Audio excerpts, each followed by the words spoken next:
शिव मंदिर तक पहुंचना, भगवान शंकर की मंदिर पर जाना या कथा तक पहुंचना, भगवान शंकर की भक्ति करना, ये शिव की कृपा के बिना संभव नहीं हो सकता, भगवान शंकर की करुणा के बिना संभव नहीं हो सकता। जब तक भगवान शिव कृपा ना करे, भगवान शंकर की करुणा ना हो, भगवान शंकर की करुणा ना हो, भगवान शिव की कृपा ना हो, तब तक ये संभव नहीं। आपसे एक बात पूछें, आप उत्तर देंगे, हमारा विश्वास करता है अगर आपको कोई आशीर्वाद देता है, बुजुर्ग लोग जब आशीर्वाद देते हैं तो कहते हैं 100 साल जियो, बोलते कि नहीं बोलते? भगवान की कृपा हो जाए, आप 100 साल जियो, भगवान की करुणा हो जाए, भगवान आपकी आयु बढ़ाए, खूब जियो, 100 साल तक खूब राज करो, बाबा की कृपा बने। अब मान लो आशीर्वाद देने वाले ने आशीर्वाद दिया, आशीर्वाद देने वाले ने आशीर्वाद दिया कि आप 100 साल जियो, और मान लो कोई आशीर्वाद तुमको दे और के 65 साल जियो, 70 साल जियो, 35 साल जियो, 40 साल जियो, आपको वो आशीर्वाद अच्छा लगेगा क्या? अरे बोलो तो जम के, नहीं लगेगा। आशीर्वाद कोई दे रहा है और वो कह रहा है कि 100 साल जियो, तो उसके मुख से सुनने में तुमको अच्छा लगेगा। आशीर्वाद कोई दे रहा है और आपने उसके मुंह से सुना कि 100 साल जियो, तो आपको सुनने में अच्छा लगेगा। पर यदि कोई कहे कि आप 65 साल जियो, 70 साल जियो, 35 साल जियो, 40 साल जियो, तो आपको सुनने में अच्छा नहीं लगेगा। शिव महापुराण की कथा कहती है, आधा अधूरा सुनना अपने को अच्छा नहीं लगता, उसी तरह शिव महापुराण की कथा कहती है कि जब भी भोलेनाथ के पास में जाना, शिव महापुराण की कथा में जाना, या शंकर जी के शिवालय में, देवालय में एक लोटा जल समर्पित करने के लिए जाना, शिव महापुराण की कथा कहती है कभी अधूरे मत जाना। जैसे राम मंदिर में नारियल को फोड़ा जाता है, भगवान कृष्ण के यहाँ नारियल को फोड़ा जाता है, जैसे गणेश जी के मंदिर में नारियल को फोड़ा जाता है, जैसे हनुमान जी के मंदिर में नारियल को फोड़ा जाता है, सारे देवताओं के मंदिर में नारियल को फोड़ा जाता है, चढ़ाया जाता है, तोड़ा जाता है। केवल एक शंकर जी का मंदिर ऐसा होता है जहां नारियल को फोड़ा नहीं जाता, पूरा की पूरा देवाधिदेव महादेव को दिया जाता है। सारे देवताओं को अगर चावल का दाना टूटा भी चढ़ गया तो स्वीकार होता है, पर महादेव की कथा कहती है कि मुझे 1 किलो, 2 किलो, 5 किलो या 1 मुट्ठी चावल चढ़ाने की जरूरत नहीं है। शिव की कथा कहती है एक दाना चढ़ाना, पर वो दाना खंडित ना हो, वो पूर्ण हो, पूर्ण, आधा नहीं चाहिए, टूटा हुआ नारियल नहीं चाहिए। बाबा की कथा कहती है कि मुझे जो देना वो पूर्ण समर्पित होकर देना, मुझे जो देना वो पूरा की पूरा आखा की आखा देना, आखा की आखा दीजिए, पूर्ण दीजिए, उसको तोड़ा ना जाए। शिव महापुराण की कथा कहती है, भगवान शंकर का संवाद कहता है, शिव महापुराण की कथा कहती है कि भगवान के मंदिर में जाना या शिव महापुराण में जाना, आधे मत जाना।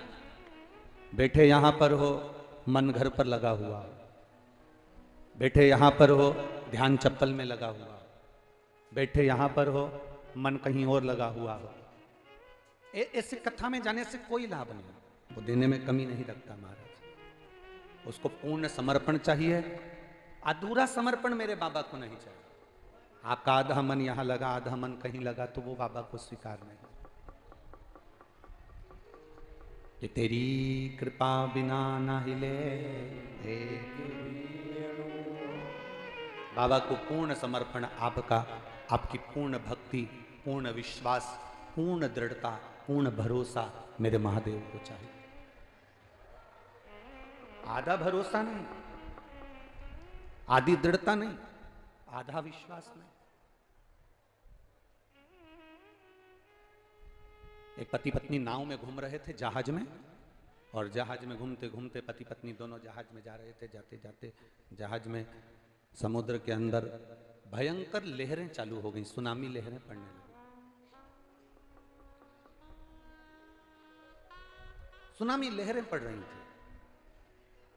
पत्नी ने देखा कि पति ना जाने कहां गया और यहां तो लहर चल रही है, और मैनेजर ने अनाउंस कर दिया है, पायलट ने अनाउंस कर दिया है, जहाज चलाने वाले उस नाविक ने अनाउंस कर दिया है कि यह जहाज आधे घंटे के अंदर डूबने वाला है। जिसको बचना हो वो बचे, लोग जहाज में जो ट्यूब पड़े थे उन ट्यूब को फेंक फेंक कर जाने लगे, छोटी छोटी नौकाएं पकड़ कर जाने लगे, जो तैरना जानता था वो कूद कर जाने लगे। मैनेजर बार बार अनाउंस कर रहा है कि ये जहाज डूबने वाला है। पत्नी अपने पति को ढूंढती ढूंढती पहुंची तो ऊपर जहाज पर जाकर देखा तो पति खड़ा था, सुनामी लहरों का आनंद ले रहा था, सुनामी लहरों का सुख ले रहा था। पत्नी ने अपने पति से कहा, सुनो, जहाज चलाने वाले उस मैनेजर ने कह दिया है, पायलट ने कह दिया है कि यह जहाज डूबने वाला है। सब अपने अपने बीवी बच्चों को बचा रहे हैं, सब अपने अपने परिवार को बचा रहे हैं, चलो आप भी हमें बचाइए, चलो आप भी हमें बचाओ। पति लहरों का आनंद ले रहा था, उसने अपनी पत्नी की बात का स्मरण नहीं करा, उसने अपनी पत्नी की बात को नहीं सुना, वो तो बस केवल सुनामी लहरों का सुख ले रहा है, सुनामी लहरों का आनंद ले रहा है। थोड़ी देर बाद पत्नी नीचे गई, फिर वापिस ऊपर आने के बाद पत्नी ने फिर कहा, देखो मैं मर जाऊंगी, सब अपने अपने पत्नी और बच्चों को बचा रहे हैं, आप मुझे बचाओ, मैं मर जाऊंगी। मुझे लगता है कि तुम मुझे मरा हुआ देखना चाहते हो, इसलिए बचाना नहीं चाहते। तुम मुझे मरा हुआ देखना चाहते हो, इसलिए मुझे बचाना नहीं चाह रहे।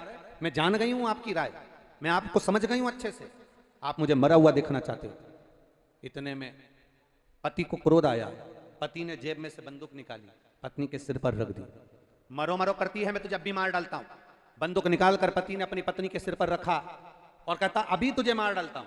पत्नी हंसने लगी, पत्नी मुस्कुराने लगी, पति हंसी ठाका लगाकर। पति ने पूछा, क्या हुआ?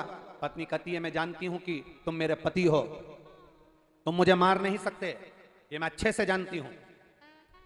पति ने कहा, तेरे सिर पर बंदूक रखी है, खटका दबने वाला है, और तू कह रही है कि मैं तेरा पति हूं, तुझे मार नहीं सकता। उसी तरह जैसा तेरा मुझ पर भरोसा है, पति कहता है मुझे मेरे भोलेनाथ पर भरोसा है, वो मुझे डूबने नहीं दे सकता। मुझे मेरे भोलेनाथ पर भरोसा है, वो मुझे डूबने नहीं देगा,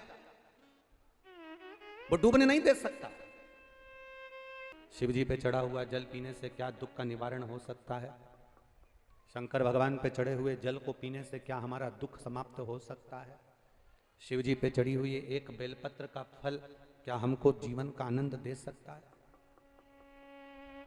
मेरी जीजियों, थोड़ा कष्ट परमात्मा जरूर देता है। उस कष्ट के समय पर, उस कष्ट की घड़ी में, उस कष्ट के समय पर आप घबराना नहीं, थोड़ा दुख देगा। कपड़े धोने वाले किसी नारी या पुरुष को देखना जो कपड़े को धोता है ना, जो कपड़े को धो रहा है उस नारी पुरुष को जरा देखिएगा। थोड़ा आवाज सब दूर की बढ़ा के रखो, लोग बाग पीछे से करें, सब जगह की आवाज बढ़ा दो, भीड़ बहुत ज्यादा मात्रा में है तो आवाजें उधर बाहर की सब जगह की आवाज बढ़ा दो।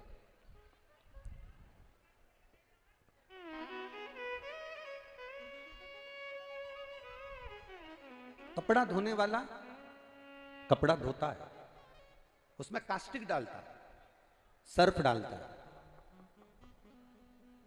कास्टिक डालेगा, सर्फ डालेगा, उसको धोएगा, कूटेगा, रगड़ेगा, पीटेगा,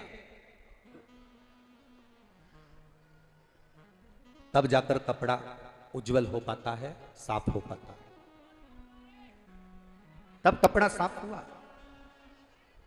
तब कपड़ा साफ कहलाया। कपड़ा उज्जवल हुआ, धोया, रगड़ा, कास्टिक डाला, उसको पानी में खंगाला, खूब कूटा पीटा, तब कपड़ा जाकर साफ हुआ। मेरा भोलेनाथ भी अपने भक्त की पूरी परीक्षा लेता है। एक बार पशुपति व्रत करा, नहीं फल मिला, घबराना नहीं। इस माता ने पत्र में लिखा, मैंने पशुपति नाथ का व्रत किया, उसके बाद मेरे पति का ऑपरेशन हुआ। माता लिख रही, मुझे लगा था कि मैंने व्रत करा है तो ऑपरेशन नहीं होगा। अगर ऑपरेशन नहीं होता, मेरा बाबा ऑपरेशन नहीं करवाता, तो तुम यही भ्रम में रहती कि इसको कैंसर है, तुम इसी भ्रम में रहती कि इसको कैंसर है।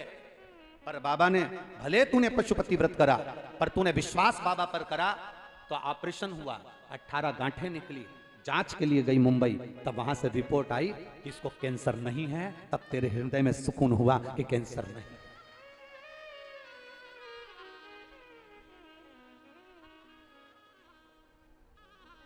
हमें दोष होने के बाद भी हमारा परमात्मा यदि हमारा साथ दे रहा है, हमें बहुत पाप कर्म होने के बाद भी अगर वो साथ दे रहा है, तो उसमें उसका धन्यवाद देना चाहिए। हम उस पर भरोसा करते हैं, हम उस पर विश्वास करते हैं, हम उस पर दृढ़ता रखते हैं, हम उसके भरोसे जीते हैं। जब हम उसके सहारे जीते हैं, हम उसका भरोसा रख कर जीते हैं, जब हम उसके भरोसे पर चलते हैं, तो वो भी हमारा हाथ पकड़कर पार करता है, हाथ पकड़कर पार करता है। ए मेरी ब्रज की जीजियों और मेरे ब्रज के जीजाओं, मेरी बेटियों, मेरे बेटाओं, एक बात का स्मरण आपकी जिंदगी में रखना, एक बात का स्मरण आपके जीवन में रखना, वो पिता है जगत का।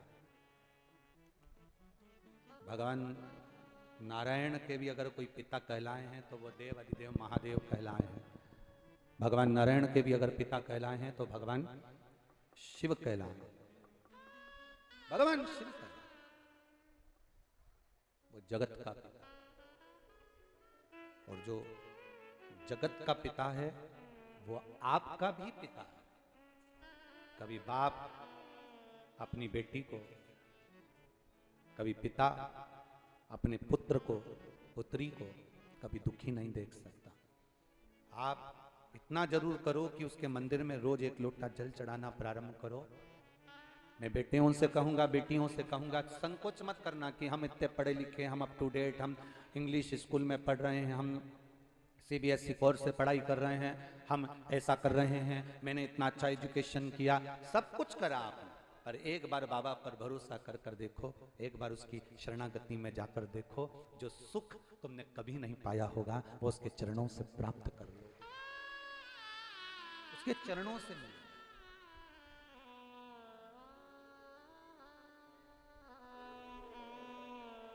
वो साधारण नहीं है मेरा देव अधिदेव महादेव।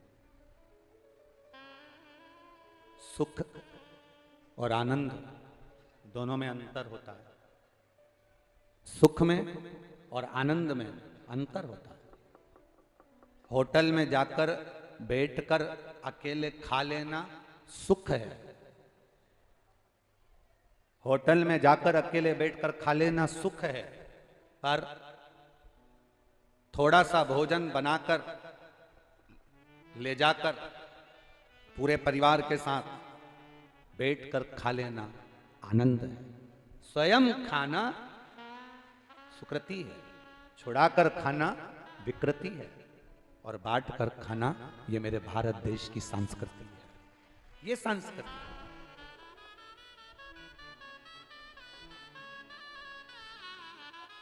कोई कल सौरभ भैया अग्रवाल जी कह रहे थे, सौरभ भैया कल कह रहे थे शाम के टाइम पर, गुरुजी लाखों शादियां होंगी परिवार में, हजारों जन्मदिन की पार्टियां होंगी परिवार में, हजारों शादी की सालगिरह मनाई जाती होगी परिवार में, पूरा परिवार बहुत बड़ा है, पर गुरुदेव जो आनंद इस शिव महापुराण की कथा में 7 दिन मिला, वो आनंद जिंदगी भर कभी नहीं मिल सकता। हमने कहा सौरभ भैया आपके माता पिता का पुण्य है, आपकी धर्म पत्नी का पुण्य है, परिवार का पुण्य है, और हम तो कहेंगे श्री सुभाष चंद्र अग्रवाल जी आपके भी माता पिता का कोई पुण्य है, दादा परदादा का कोई पुण्य है, जो ये ब्रज की धरा पर दामोदर मास कार्तिक महीने में ये 7 दिवसीय शिव महापुराण की कथा ये लाखों भक्तों के कानों में श्रवण करवा दिया। जितना बना, जिस भक्त से जितना बना, उसने उस भक्त ने उतनी उतनी सेवा करी। कार्यकर्ताओं ने भी दिल से जैसी जैसी सेवा बन सकती थी वैसी करी। हाईवे के इतने नजदीक इस कथा का होना बहुत कठिन काम है। यह हमारे जीवन की पहली ऐसी कथा है जो हाईवे के इतने नजदीक हो रही है, और जिसको पुलिस प्रशासन ने इतना बढ़िया तरीके से संभाला कि शायद कोई नहीं संभाल सकता, शायद कोई नहीं संभाल सकता। जब लाखों भक्त गाड़ियां लेकर आते हैं और लाखों भक्त जब बाहर निकलते हैं रोड पर, तो कम से कम 9-9, 10-10 घंटे, 11-11 घंटे तक जाम नहीं खुलता है। पर 3 घंटा, 2.5 घंटा, 3 घंटा, 3.5 घंटा, 4 घंटे में सब गाड़ियां अपने अपने गंतव्य की ओर जाना प्रारंभ हो जाती है। ये साधुता है यहाँ उत्तर प्रदेश पुलिस की, बहुत बहुत साधुता। इसको कहेंगे कि यहाँ की उत्तर प्रदेश पुलिस की जागरूकता है, बहुत साधुता। शिव कृपा बिना। आज हमने एक पत्र, जो हम जहां अग्रवाल वाटिका में रुके हुए हैं वहां पर किसी ने एक पत्र कल काउंटर पर दिया होगा, वो पत्र हमने पढ़ा। उस पत्र में लिखा था, उस पत्र में था कि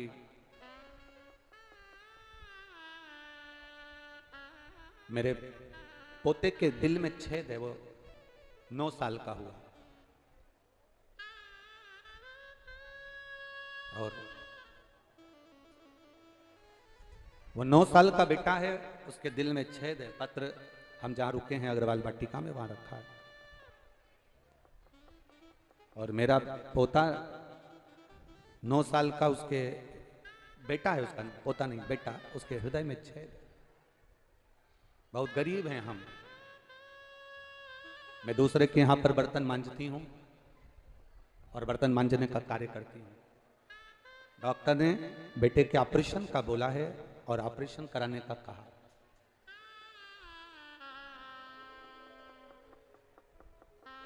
यहीं कहीं मथुरा के आसपास की हैं वो।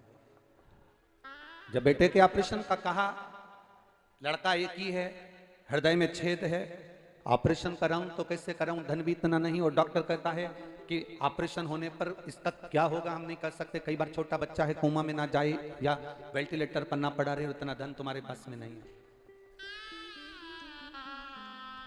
इतना धन नहीं है, इतना पैसा।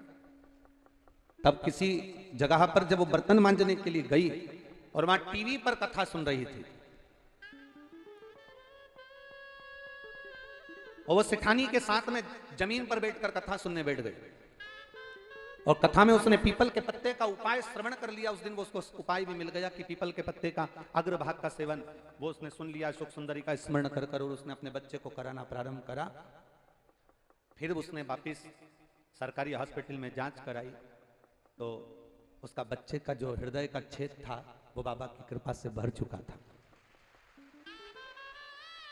उसने रवे का हलवा एक स्टील की कटोरी में प्लेट से ढका हुआ, उस पे सेलो टेप चिपका हुआ भेजा था। तो जो कहीं बैठी हो तो उसके स्मरण में रहे, वो ठाकुर जी ने भोग लगा लिया है और बाबा ने पाया। उसने पत्र में लिखा, गुरुदेव मैंने अपनी सेठानी जी से छुट्टी मांग ली है इस कथा के लिए, और मेरे पास इतना धन नहीं है, तो मैंने सेठानी जी से अपनी 1 महीने की तनख्वाह 800 रुपये उनसे ले लिया है। 800 रुपये मैंने तनख्वाह ली तो सेठानी ने पूछा ये तनख्वाह का क्या करेगी इतनी जल्दी, अभी तो दिवाली भी नहीं आई। कहा बोले बाबा आ रहे हैं हमारे कोसी में, तो मैं छोटा सा भंडारा, 800 रुपये में भंडारा होता है, 800 रुपये में कोई भंडारा होगा। 800 रुपये का मैं तेल भी लाई, आटा भी लाई, और गुरुदेव मैं 3 किलो आटे की पूरी बनाकर लाकर मैंने बहुत सारे लोगों को खिलाया, क्योंकि मेरा बेटा ठीक है।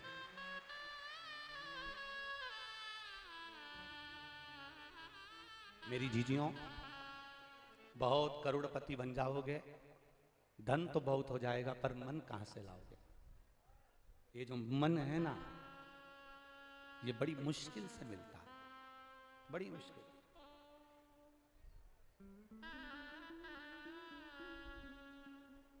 ये कोसी की कथा में हरियाणा से, दिल्ली से, नोएडा से, मथुरा से, गोवर्धन से, बरसाना से, आसपास के गांवों से, आगरा से, कहीं अलवर से, ना जाने कहां कहां से लोग आए। कोई खिचड़ी बांटता रहा, कोई पूड़ी बांटता रहा, कोई बिस्कुट, कोई पानी, कोई कुछ बांटता रहा। धन्य है आप, धन्य। उस माँ ने लिखा अपने पत्र में, मेरा बाबा कोसी आया है, उसने एक लाइन बड़ी सुंदर लिखी, मैं मेरे मायके नहीं गई क्योंकि मेरे मायके में मुझे पूछा नहीं जाता। ऐसा लगता है मेरा पिता मेरी कोसी में आया है तो मेरा मायका यही है, मैं मेरे बाबा के मायके जा रहा हूं। शिव है, आपका भरोसा इतना पक्का है, आपकी दृढ़ता इतनी पक्की है, जब विश्वास दृढ़ हो जाता है कि शिव है हमारे साथ में, मेरा शंकर है, मेरा ओघड़ी है, तो फिर वो भटकने नहीं देता, वो डूबने नहीं देता।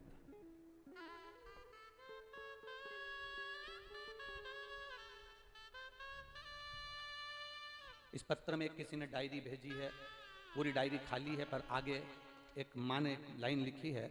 उन्होंने लिखा, मैं संपूर्ण ब्रजवासियों की तरफ से, आप एलईडी पर इस पत्र को पढ़िए, आस्था चैनल पर इस पत्र को पढ़िए, मैं नमन करती हूं संपूर्ण ब्रजवासियों की तरफ से, कोटि कोटि प्रणाम करती हूं। मेरा नाम रश्मि है, पति का नाम जगन सिंह है, मेरा मायका मथुरा है। कहीं बैठी हो तो हाथ हिला सकती हैं, अगर कहीं बैठी हो तो अपना हाथ हिला सकती हैं। मेरा नाम रश्मि है, पति का नाम जगन सिंह है, मेरा मायका मथुरा है, मैं अपने ससुराल आगरा से आई हूं। हम 3 लोग आए हैं गुरुजी यहां। गुरुदेव, जब पत्र में लिखा उन्होंने, द्वापर था तब मेरे शंकर भगवान कृष्ण जी से मिलने के लिए आए थे। आज कलयुग में ऐसा लग रहा है कोसी में वापिस महादेव कृष्ण से मिलने के लिए आए वापिस। आज लग रहा है कि मेरा शिव वापिस इस ब्रज की धरा में मेरे ठाकुर से मिलने के लिए आया। ये विश्वास, आपकी दृढ़ता। कष्ट आ सकता है जीवन में, जब दुख आए, कष्ट आए, दुकान 4 दिन नहीं चलती, 8 दिन नहीं चलती, तकलीफ आ जाती है, हम ना जाने कहां कहां जाकर भटक जाते हैं। कोई ने कह दिया वहां चले जाओ, वो बाबा भभूति दे देगा तो उससे तुम्हारा काम हो जाएगा। कोई कहेगा वहां चले जाओ, वहां से नारियल मिल जाएगा तो तुम्हारा काम हो जाएगा। कोई कहेगा वहां चले जाओ, वहां से ये लिया ना, एक मौली लिया ना, बांध देना तो काम हो जाएगा। शिव महापुराण की कथा कहती है, दुनिया में अगर जन्म हुआ है, संसार में अगर पैदा हुए हो, तो चाहे सियोर वाला महाराज हो, चाहे दुनिया का कोई महाराज हो, चाहे दुनिया का कोई व्यक्ति हो, उसे अपने कर्म को तो भोगना ही पड़ता है। कर्म गति बड़ी प्रबल है। मेरे राम जी महाराज प्रकट हुए, मेरे राम जी प्रकट हुए, उनके जन्म की तारीख बड़ी सुंदर थी। रामचरितमानस में लिखा, नवमी तिथि, सुंदर चैत्र महीना, दोपहर 12 बजे मेरे राम जी महाराज का प्राकट्य हुआ। कितना सुंदर मुहूर्त था, कितनी सुंदर तिथि थी। उसके बाद भी राम जी महाराज को वन तक जाना पड़ा। जब उनका विवाह हुआ, एक से बढ़कर एक विद्वान दशरथ जी की सभा में बैठे हुए थे, एक से बढ़कर एक विद्वान जनक जी की सभा में बैठे हुए थे। जब जानकी और राम जी का विवाह हुआ, उसके बाद भी माता जानकी को और राम जी को वन वन जाना पड़ा।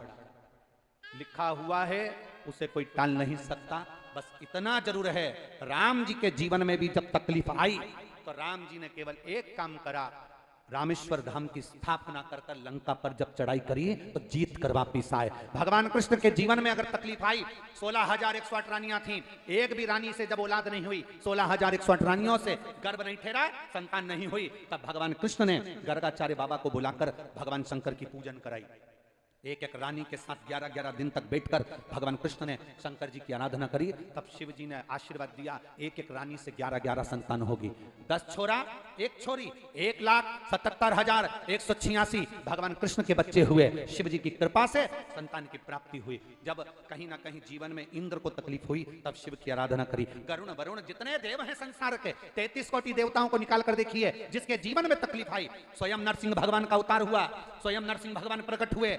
समाप्त नहीं हुआ, लक्ष्मी जी को देखा, लक्ष्मी जी रो पड़ी, करूं तो करूं क्या। लक्ष्मी जी से देवर्षि नारद ने कहा शिव जी की आराधना करो। लक्ष्मी जी ने शंकर जी की आराधना करी। शिव जी ने आकर पूछा, क्या चाहती हो? मेरा पति क्रोध कर रहे हैं, नरसिंह भगवान बन गए, सबको फाड़ रहे हैं, सब तोड़ रहे हैं, कुछ कृपा कर दो, मेरे पति का क्रोध समाप्त कर दो।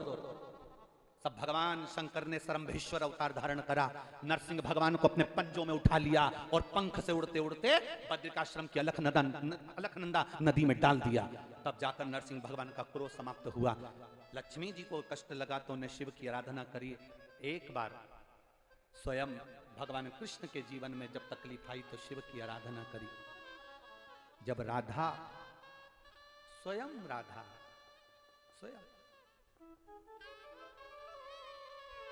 स्वयं राधा, आप लोगों ने पुराणों में पढ़ा है कि नहीं पढ़ा, कभी अगर मौका मिले तो एक बार देवी भागवत, स्कंद पुराण, ब्रह्म वैवर्त पुराण, काली चरित्रामृत, एक बार अगर समय मिले तो आप इनको पढ़ेंगे तो उसमें आपको मिलेगा। ये दुनिया के लोग जो राधे राधे कहते हैं, राधा है कौन?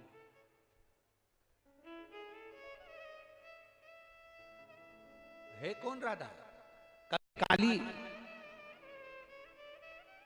रस अमृत को पढ़ना, कभी स्कंद पुराण को पढ़ना, कभी मौका मिले एक बार देवी भागवत को पढ़ना, उसमें आपको मिलेगा ये राधा और कोई नहीं, शंकर का ही एक स्वरूप है, और कृष्ण और कोई नहीं, मां काली पार्वती का ही एक स्वरूप है, ये दूसरे नहीं, दोनों एक स्वरूप। आप कभी पढ़िए, और अगर पोथी पढ़ने का भी समय ना मिले, पुराण पढ़ने का भी समय ना मिले, तो एक बार नेट पर सर्च कर कर देखना।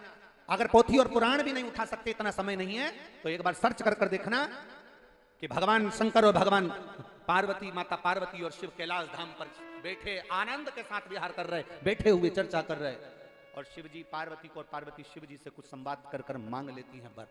उसका एक सुख द्वापर में मिला है।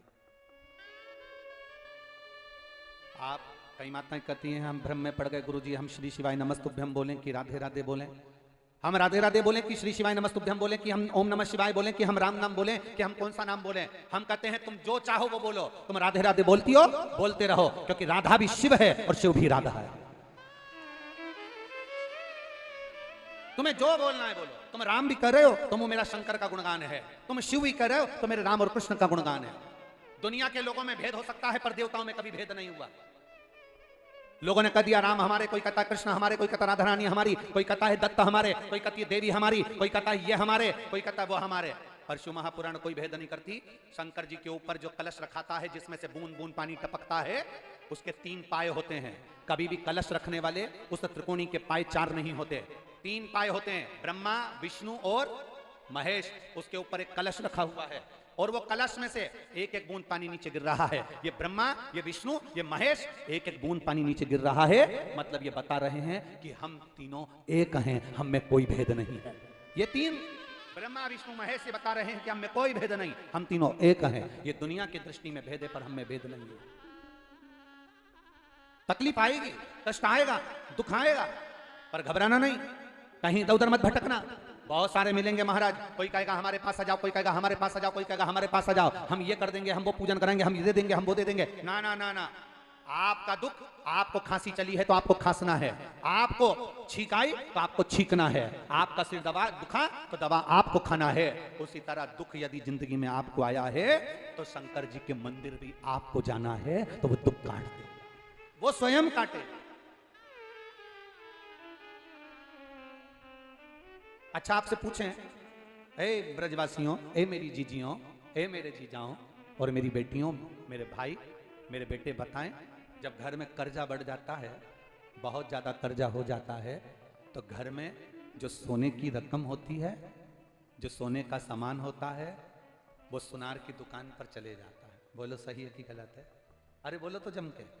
कर्जा बढ़ने पर घर का, बहू का, माता का, पिता का जो सोना है, अंगूठी है, चेन है, कुछ सामान है, ब्रेसलेट है, तगड़ी है, हार है, कुंडल है, इतने दिन तक वो अलमारी में रखा रहा, इतने दिन तक वो तिजोरी में रखा रहा। कर्जा होने पर घर का सामान, घर का सोना सुनार की दुकान पर, गिरवे वाले की दुकान पर पहुंच जाता है, भैया ये रख लो। तो दुकान वाला भी कहता है क्यों घर का सोना लिया है, भाभी जी का जेवर लिया है, माता जी का पूरा जेवर लेकर आ गए, क्यों? तो उसने कहा बहुत दुख का समय चल रहा है, इसलिए सोने को तुम्हारे पास लेकर आया हूं। बहुत दुख का समय चल रहा है, कर्जे में हो गया, दुख का समय है, तकलीफ का समय है, इसलिए घर का सोना जो अलमारी में रखा रहता था, वो घर का सोना, घर का जेवर सुनार की दुकान पर पहुंच जाता है। दुख की घड़ी में, तकलीफ की घड़ी में घर का सोना जब सुनार की दुकान पर जा रहा है, तो ये कथा कहती है दुख की घड़ी में सोना दुकान पर जाए उससे अच्छा है दुख की घड़ी में आप महादेव के मंदिर तक जाओ तो जीवन की सार्थकता। सोना दुकान पर जाने से तुम्हें सुख का अनुभव कितना होगा, कितना कर्जा चूकेगा। अगर सोना देवी दोगे, थोड़ा बहुत सोना अगर दो दोगे, थोड़ा बहुत पैसा आ जाएगा तो पूरा कर्जा थोड़ी ना चूक जाएगा। पर देव अधिदेव महादेव की भक्ति में लग गए, भगवान शंकर के गुणगान में लग गए। तो उस माँ ने लिखा कि एक आंख खराब हो गई थी, बचपन से आंख में दिख नहीं रहा था, तो भी जब इंटरव्यू देने का समय आ गया तब इस अवस्था में क्या आंख ठीक हो सकती है जो बचपन में नहीं हुई, जो जवानी में ठीक हो सकती है। पर विश्वास अटल था, भरोसा पक्का था, इसलिए बाबा ने कृपा भी पूर्ण की, विश्वास दृढ़,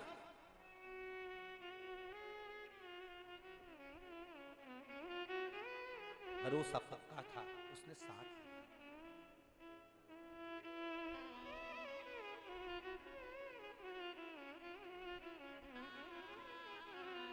अधूरी शादी में अगर आप आधी शादी छोड़कर अपने घर चले जाओगे तो केवल खाना खाकर जाओगे।